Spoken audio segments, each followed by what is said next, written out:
Subscribe करें हमारा channel और लेटेस्ट वीडियोस के लिए बेल आइकन को क्लिक करना ना भूलें। हिंदू धर्म के अनुसार ये समय कलयुग का समय है।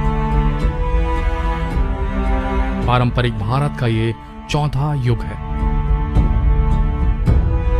इसके पहले सतयुग, त्रेता युग और द्वापर युग हुए। क्या कभी आपने सोचा है कि वो क्या कारण था जिस वजह से कलयुग को धरती पर आना पड़ा? किस तरह और किस समय कलयुग की शुरुआत हुई? हम अक्सर कलयुग के खत्म होने की बात करते हैं, मगर आइए हम आपको आज बताते हैं कि किस तरह कलयुग की शुरुआत हुई।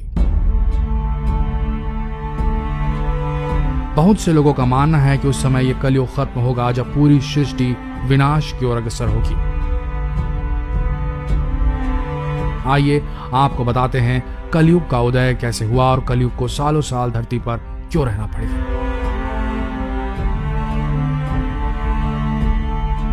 आर्यभट्ट के अनुसार महाभारत युद्ध 3136 ईस्वी पूर्व में हुआ था। कलयुग का आरंभ कृष्ण की मृत्यु के बाद हुआ था, जब इस युद्ध को हुए 35 वर्ष बीत चुके थे और जब कृष्ण का निधन हुआ था। भागवत पुराण के अनुसार भगवान श्री कृष्ण के इस पृथ्वी से प्रस्थान के तुरंत बाद 3102 ईसा पूर्व से कलयुग की शुरुआत हो गई थी।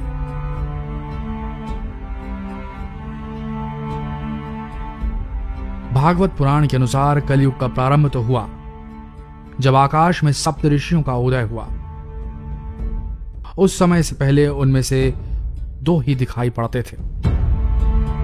उनके बीच में दक्षिणोत्तर रेखा संभाग में अश्वनी आदि नक्षत्रों में से एक नक्षत्र दिखाई पड़ता है। उस नक्षत्र के 7 सप्त ऋषि गण मनुष्यों की गणना से 100 वर्ष तक रहते हैं।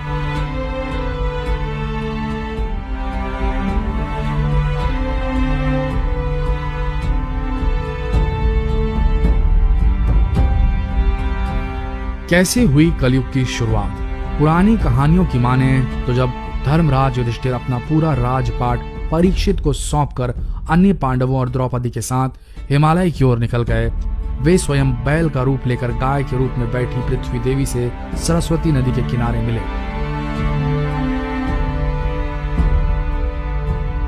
जब पृथ्वी पर कलयुग ने कर लिया था शासन, गाय रूपी पृथ्वी के नयन आंसुओं से भरे हुए थे।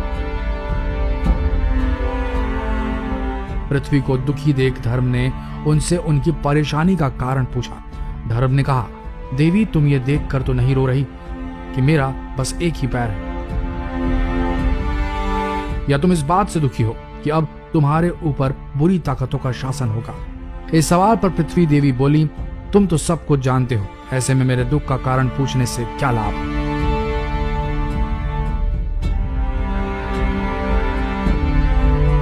सत्य, पवित्रता, क्षमा, दया, संतोष, त्याग, शास्त्र विचार, ज्ञान, वैराग्य, शौर्य, तेज, ऐश्वर्य, कांति, कौशल, स्वतंत्रता, निर्भीकता, कोमलता आदि गुणों के स्वामी भगवान श्री कृष्ण के स्वधाम जाने की वजह से कलयुग ने मुझ पर कब्जा कर लिया है।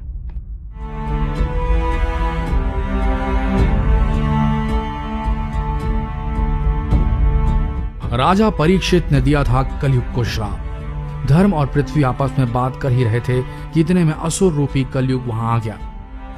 बैल और गाय रूपी धर्म और पृथ्वी को मारने लगा। इतने में राजा परीक्षित वहां से गुजर रहे थे। जब उन्होंने ये सब देखा तो कलयुग पर बहुत क्रोधित हुए। राजा परीक्षित ने बैल के स्वरूप में धर्म और गाय के स्वरूप में पृथ्वी देवी को पहचान लिया था।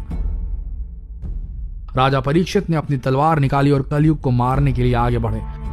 राजा परीक्षित का क्रोध देखकर कलयुग कांपने लगा। कलयुग भयभीत होकर अपने राजसी वेश को उतारकर राजा परीक्षित के चरणों में गिर गया और क्षमा याचना करने लगा।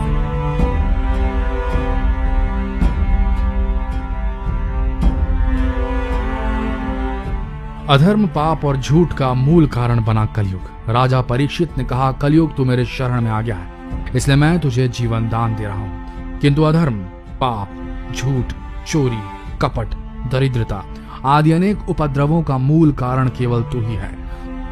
तू मेरे राज्य से अभी निकल जा और फिर कभी लौट कर मत आना।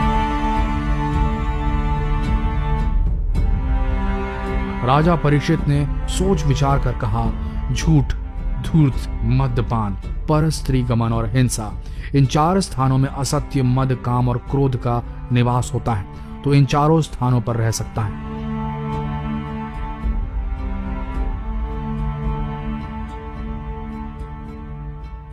पौराणिक मान्यता अनुसार एक युग लाखों वर्ष का होता है, जैसे कि सतयुग लगभग 17,28,000 वर्ष, त्रेता युग 12,96,000 वर्ष, द्वापर युग 8,64,000 वर्ष और कलयुग 4,32,000 वर्ष बताया गया है।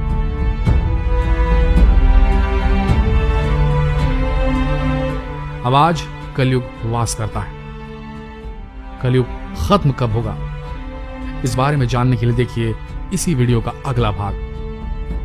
शेयर कीजिए वीडियो, और ऐसे ही दिलचस्प वीडियोस के लिए आप हमारे चैनल को सब्सक्राइब करना ना भूलें और बेल आइकन जरूर दबाएं। धन्यवाद।